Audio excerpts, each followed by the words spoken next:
I was the kind of kid who always blended into the background. Even now, at 28, I still sometimes struggle to take up space. I'm Ben, and I've always been the nice one in the family. The one who keeps the peace, avoids conflict, agrees to things just to make everyone else comfortable. But being nice, it turns out, doesn't mean you're respected. Not in my family, anyway. Thanksgiving dinner this year was the moment something in me finally snapped, but I didn't show it right away. I just sat there, silent, as always, while my family laughed and poked fun like they always did. But inside, something was boiling over. Let me back up a bit. I come from a big, loud, extremely opinionated family. I'm the youngest of three. My sister Cara is 35, and my brother Mark is 32. Our parents, Diane and Rick, are the kind of people who believe in tough love, which, in practice, meant that growing up, any emotion that wasn't cheerful obedience was dismissed as weakness.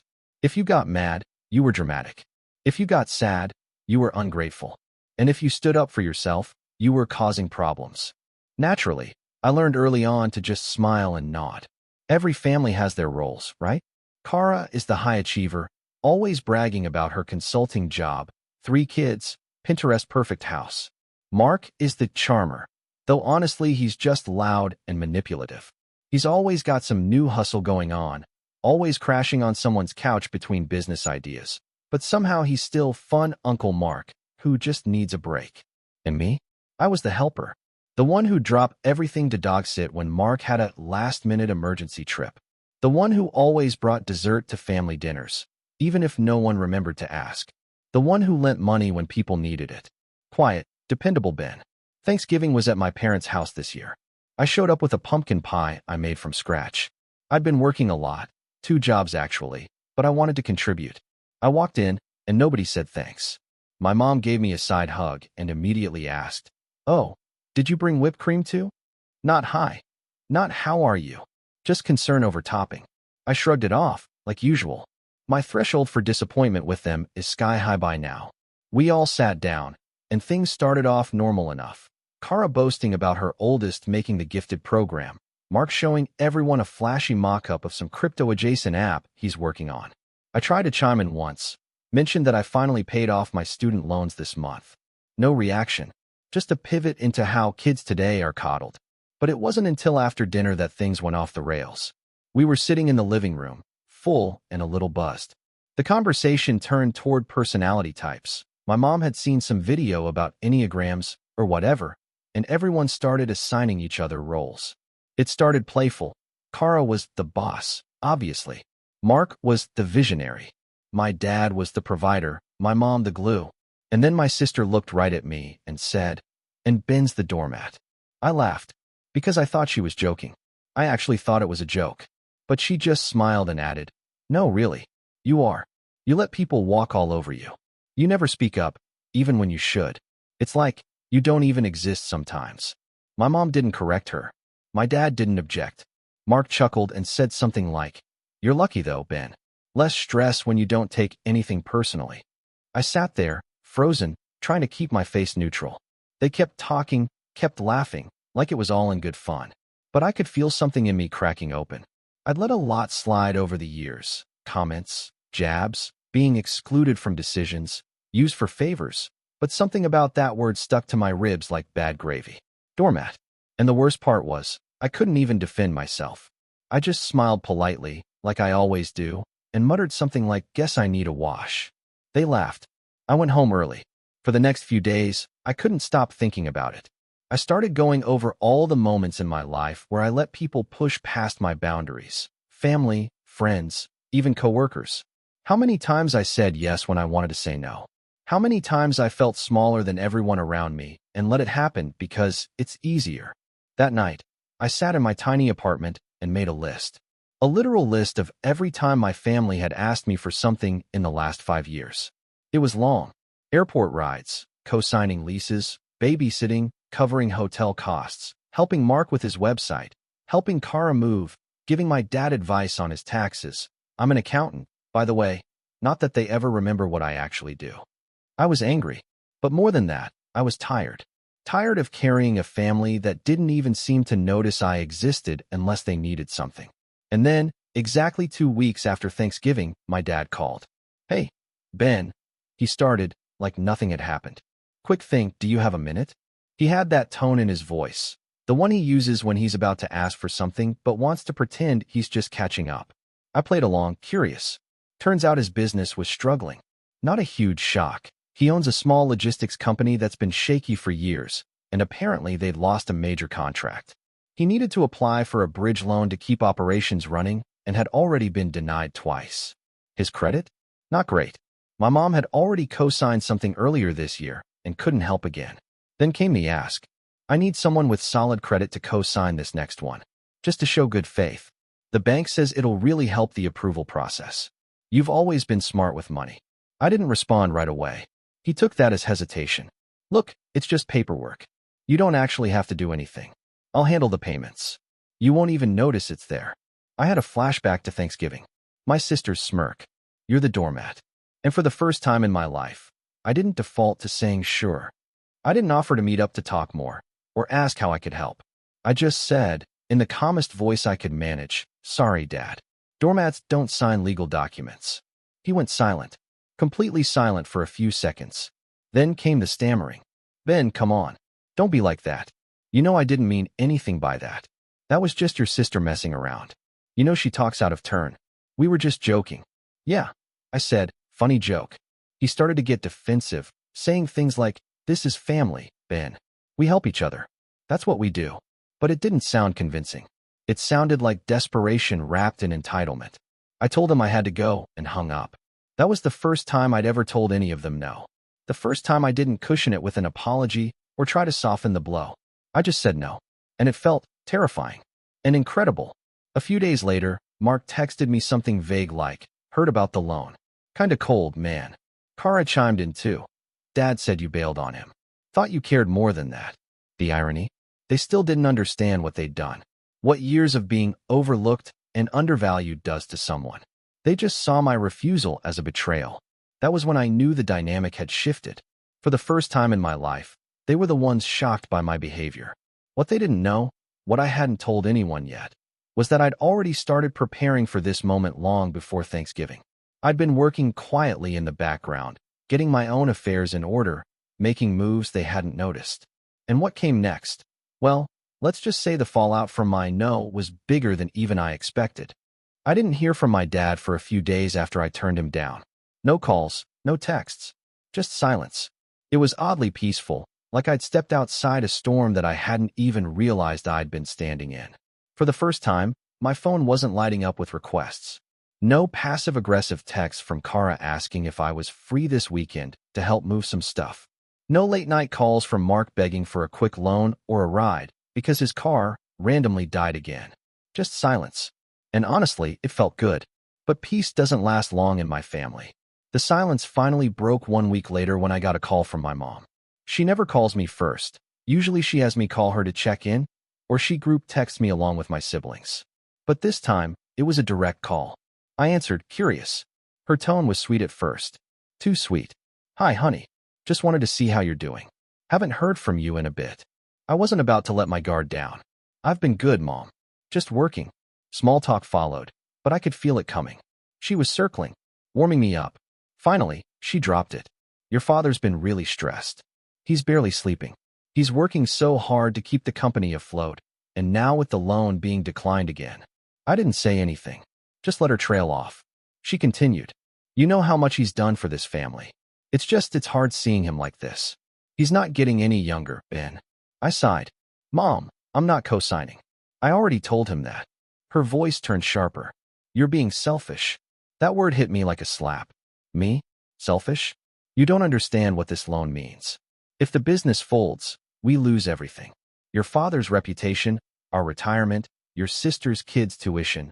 We've all put something into this business over the years. That was when it hit me. They'd all invested in the business. All of them, except me. I had never been asked. Never even told what was going on. Yet now, I was expected to clean up the mess. So why didn't anyone ask me to be part of it when things were good? I asked, why is it only now that you need a signature that I suddenly matter? She paused. A long silence. Then, you're overreacting. And that was the end of that conversation. The next day, I got a call from Kara. I should have let it go to voicemail. I really should have. But I picked up. "Hey, Ben," she said breezily. "So I heard about the loan situation." Of course she had. "I'm not getting involved," I said flatly. "Oh, I'm not calling about that," she lied. "Well, not exactly. I just think you should know. Dad's talking about selling the lake cabin." That caught my attention. The lake cabin wasn't anything fancy. It was a small, aging place upstate that my grandfather had built in the 60s. We used to go there every summer growing up. It had no Wi-Fi, barely functioning plumbing, and walls covered in old fishing rods and Polaroids. But it was ours.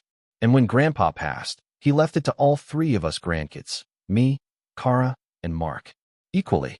But, like everything else in our family, I'd always been the odd man out. Mark had basically taken it over for years, throwing parties and claiming he did maintenance, though it was clear he just used it as his weekend hangout. Kara had decorated one of the rooms as a kid's zone and treated it like her own vacation home. I rarely got a say. "Why would Dad be selling the cabin?" I asked. "He doesn't even own it." She hesitated. "Well, technically, the title's still in his name. Grandpa left it to us in the will, but Dad never fully transferred the deed. You know how slow he is with paperwork." My stomach dropped. "So legally it's still his?" "Sort of. He always said it was ours, but yeah, on paper, it's still under his name. And with the loan situation, well, the bank might require collateral." I couldn't believe it. After all these years of being sidelined and ignored, now they were planning to put up property that was supposed to be mine too as collateral for a loan I'd already refused to support. I told her flat out, "He can't use the cabin. It's not just his. That's not fair." And then came the kicker. Kara laughed. "Oh, Ben, don't be so dramatic. You've barely even gone up there in the last few years. You don't even use the place." I wanted to scream, but I didn't. I just hung up. That night, I pulled out every file I had. The cabin, the will, emails from Grandpa, old letters. Sure enough, my name was listed. The cabin was meant to be jointly owned. But legally, it was vulnerable. My dad could still try to leverage it unless someone challenged him. I booked a consultation with a real estate attorney the next morning. And that, it turns out, was the first real domino. Because what I learned from that meeting started unraveling a whole web I didn't even know existed. For starters, the cabin wasn't the only thing still under my dad's name. Several other assets, ones that Grandpa had left for the grandkids, had never been properly transferred. My siblings didn't care because they were allowed to use those assets freely.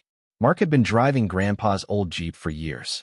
Kara's kids used the inheritance money meant for education purposes on summer camps and elite private schools.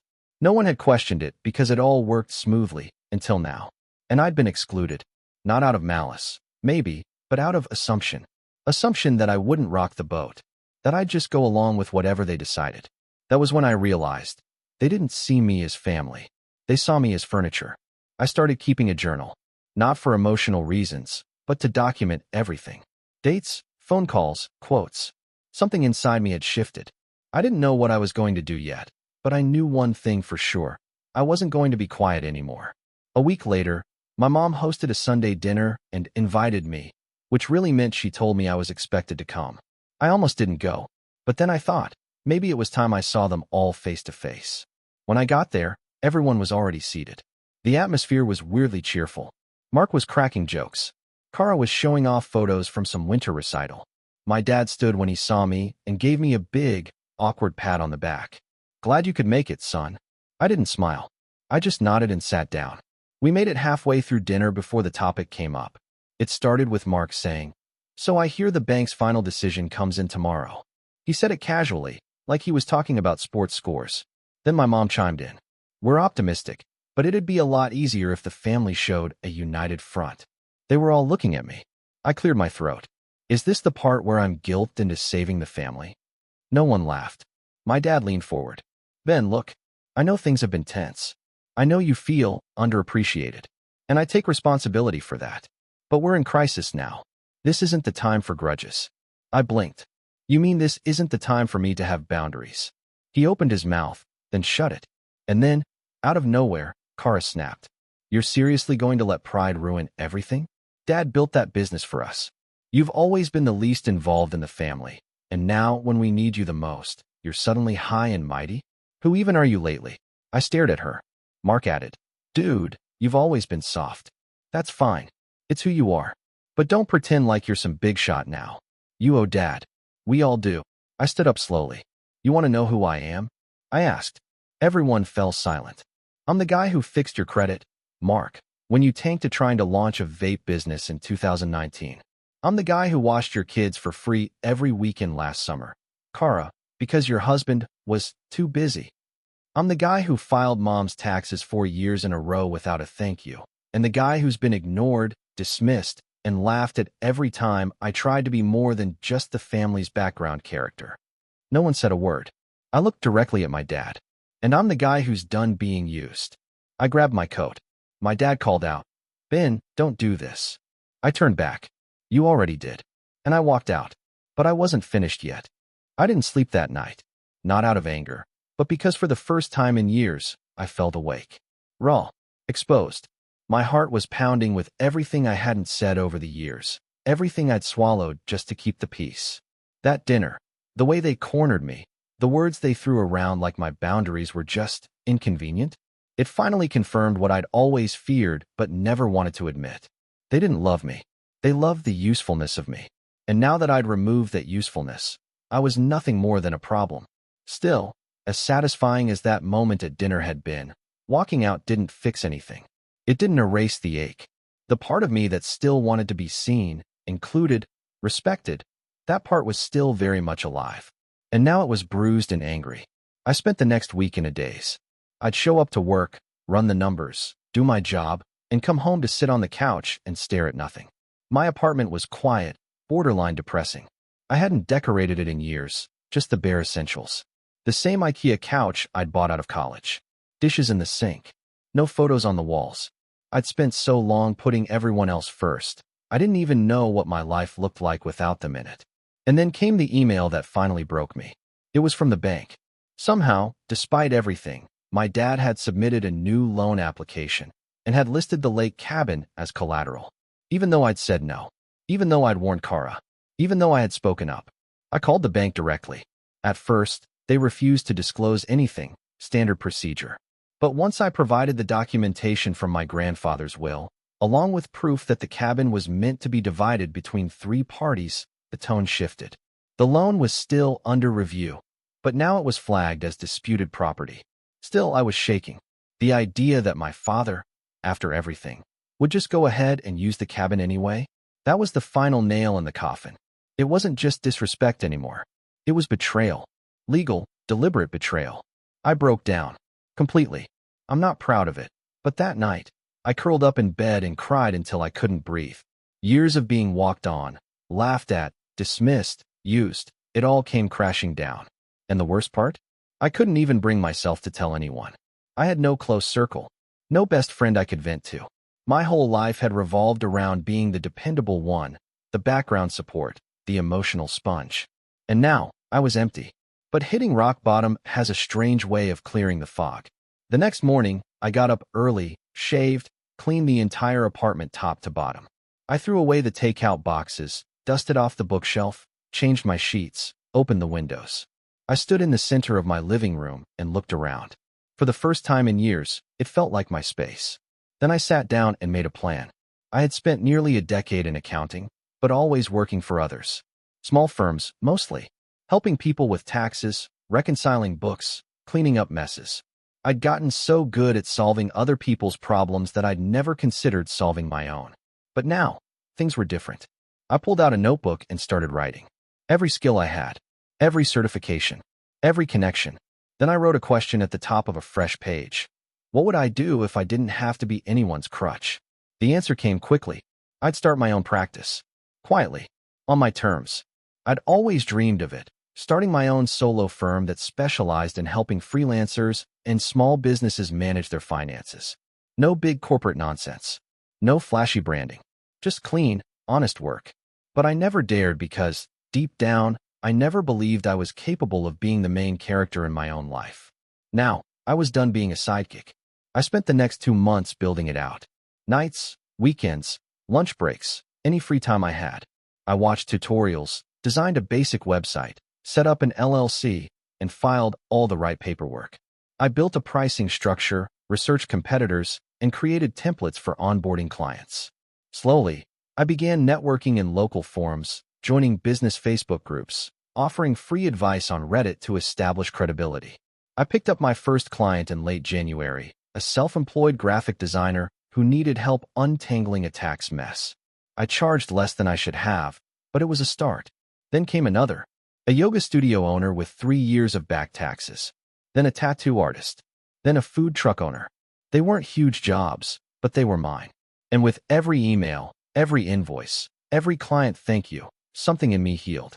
Every moment I spent working on this business reminded me that I could take up space. I could say no.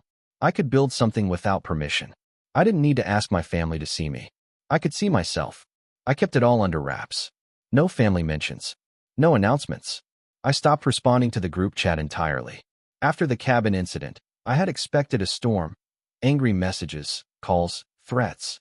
But instead, they went quiet. Not out of respect, but dismissal. It was like they had silently agreed to freeze me out, as if I was being punished for not falling in line.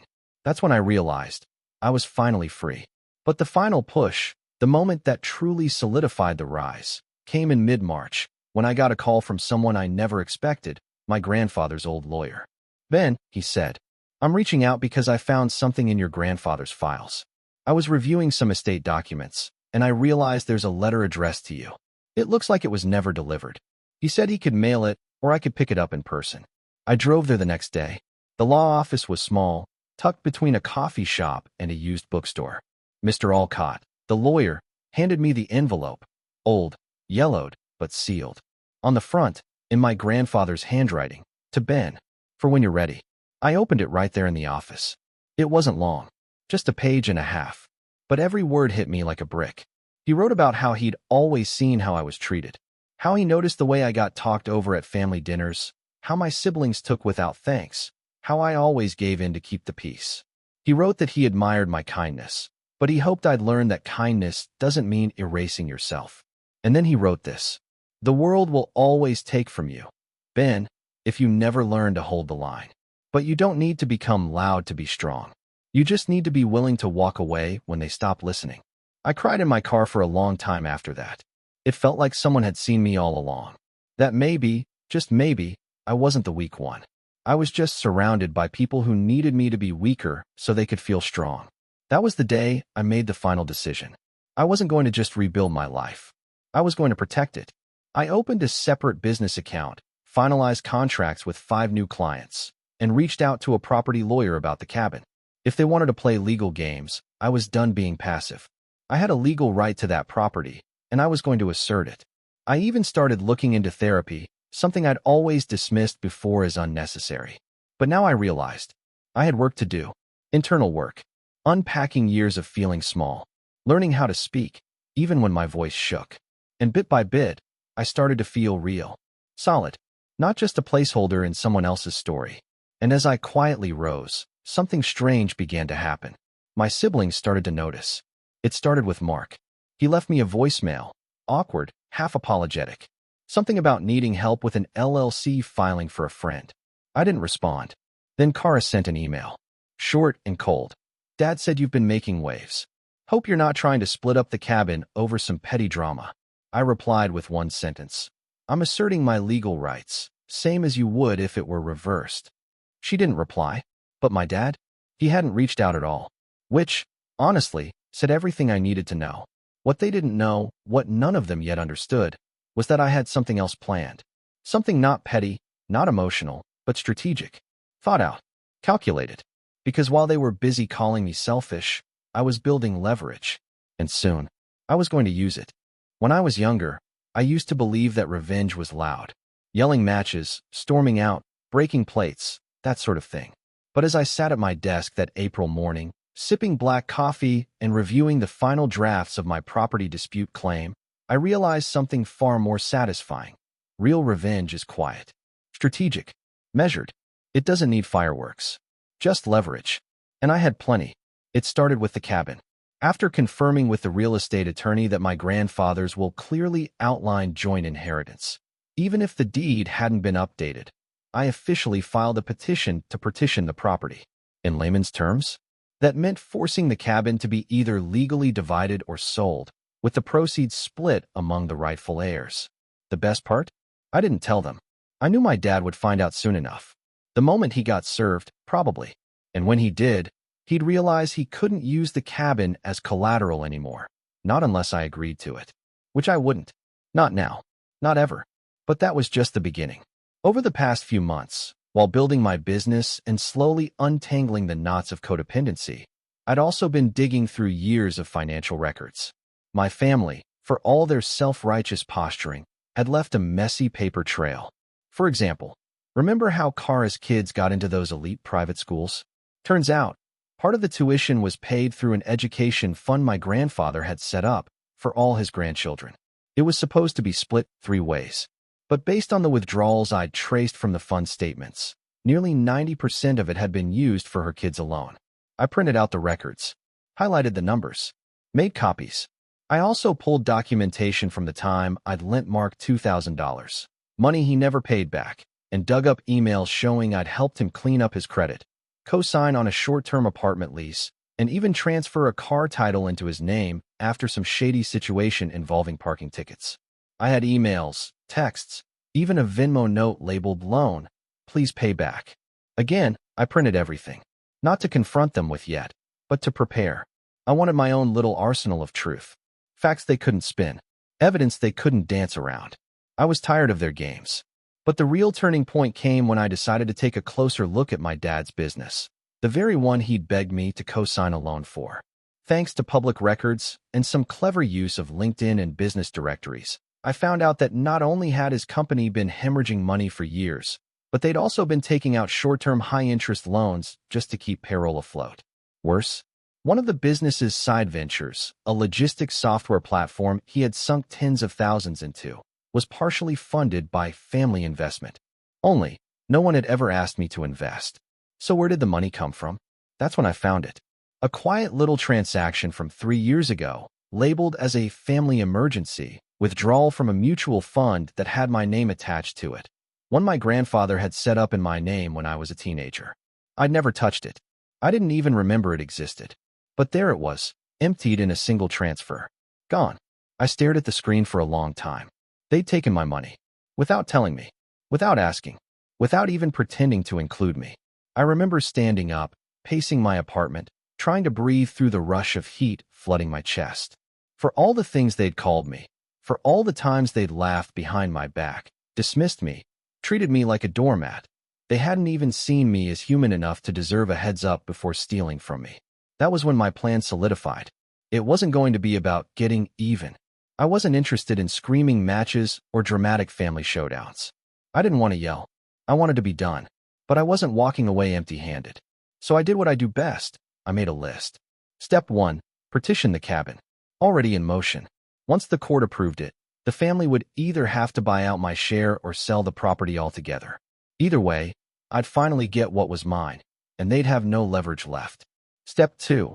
File a complaint regarding the mismanagement of the education fund.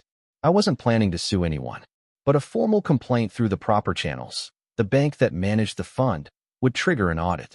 And once that audit showed the imbalance, Kara would either have to repay what she'd used or risk legal scrutiny. Step 3. Confront my father, privately and with evidence, about the stolen mutual fund.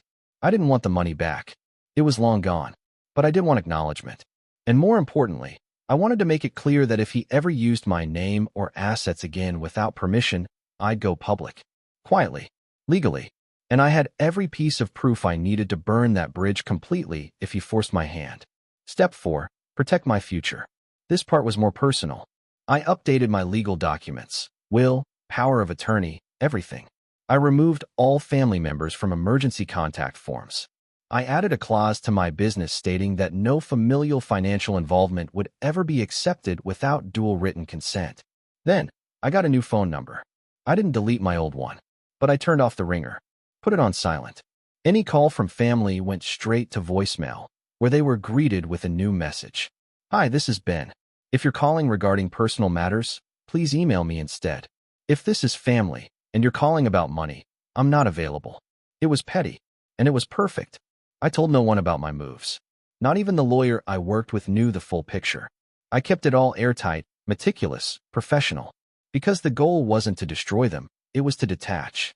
Fully, cleanly, and in a way they couldn't twist into Ben being dramatic or Ben overreacting. The beauty of it all was that I didn't have to do anything dramatic. The systems would do it for me. The legal filings, the audits, the emails, the quiet pressure of paperwork. And while all of that was moving behind the scenes, I kept building my business. By May, I had over 20 regular clients. I'd upgraded my office space, just a small co-working suite, but it felt like a throne.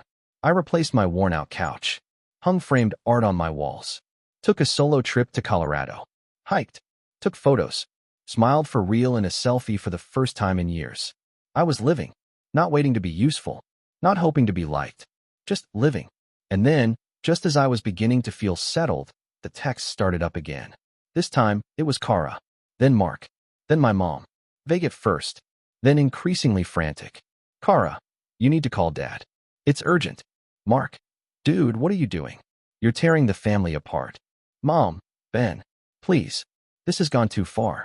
Don't do this. I didn't respond, because they still didn't get it. I wasn't doing anything to them.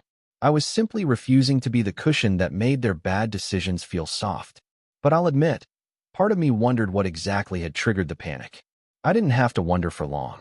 A week later, a thick envelope arrived in the mail. Legal documents. My father's business, his entire company, had gone into receivership. The bank, denied the final loan, had begun the process of liquidating assets. And one of the assets attempted to be pledged as collateral, the cabin, had been frozen in a legal dispute. My dispute. That meant the bank couldn't use it to cover losses, which meant they were coming after my dad's personal assets now. And suddenly, the man who had looked me in the eye and said, "You're being selfish," was now facing the financial consequences of a lifetime of entitlement. And I wasn't done yet. Because the final piece of my plan, well, it was almost time to put that into motion. The letter arrived on a Tuesday morning. Thick, cream-colored envelope. No return address. Handwritten in calligraphy ink, just my name, Ben Jameson. It was from my father. I set it on the counter and walked away. Made coffee. Fed the neighbor's cat, who'd decided my porch was his second home. Then, with the mug warm in my hand, I opened it. For pages. Neatly written. No greeting. No dear son. Just his voice, formal and strange, as if he were addressing a business associate, not the child he once tucked into bed. The first half was a defense. Of course it was. A long-winded justification about how he was under pressure, how he thought I'd understand, how he'd always provided for the family, and that this business, his legacy, was supposed to be for us. How disappointed he was that I'd chosen paperwork over people. That phrase stuck with me. The second half turned ugly. He accused me of betrayal, said I'd embarrassed him, said I'd crippled the family by forcing legal action over the cabin, that I'd turned my back on blood for pride, that I would regret this one day. And at the bottom of the last page, a postscript. You were never built for this kind of life, Ben. You're not ruthless enough. But I guess you learned a few tricks after all. I folded the letter in half and slid it into a drawer. That night, I hosted dinner in my new apartment. Nothing fancy, just a few friends I'd made through the small business community. People who laughed without condescension. People who listened. As they ate lasagna and told stories about nightmare clients and weird tax loopholes, I felt something I hadn't in years. Contentment. But let me back up one more time. Because the final stage of all this, the real revenge, wasn't just about property or bank accounts or even legal filings. It was about ownership. Of my story. My voice. My past. A few days after receiving that letter, I published a blog post. Just a personal piece on my business website, titled, "Why I Said No." I didn't name names. I didn't rant. I just told the truth. About growing up quiet. About being useful but invisible. About the pressure of being the family fixer. And about how sometimes saying no is the kindest thing you can do for yourself. The post blew up. Not viral, but close. It got shared in accounting forums, small business networks, even a few family therapy groups. Clients emailed me to say they related. One woman cried during a Zoom call and said she finally had the courage to tell her brother she wouldn't co-sign his mortgage. And then the emails started coming from my own extended family. Cousins I hadn't spoken to in years.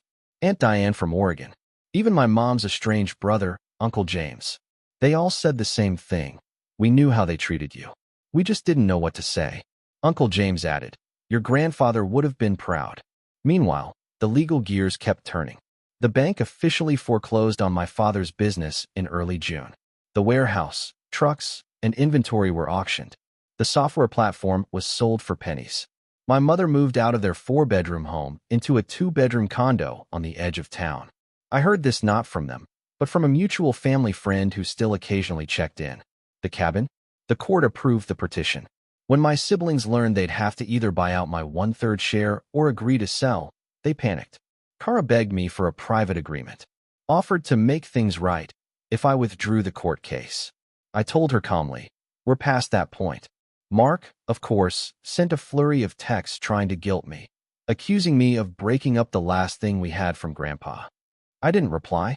The cabin was listed that fall. It sold to a retired couple who planned to fix it up and rent it seasonally. I made sure they knew the history, handed them a small envelope of old Polaroids I'd rescued from the dusty drawers before the sale. He built this place himself, I told them. Every nail. The wife teared up. Her husband shook my hand and promised to take good care of it. My share of the sale came to just over $180,000.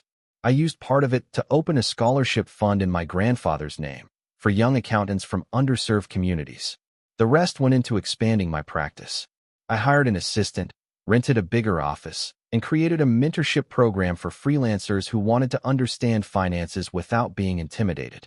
As for my father, he reached out again, one last time, about 6 months after the business folded.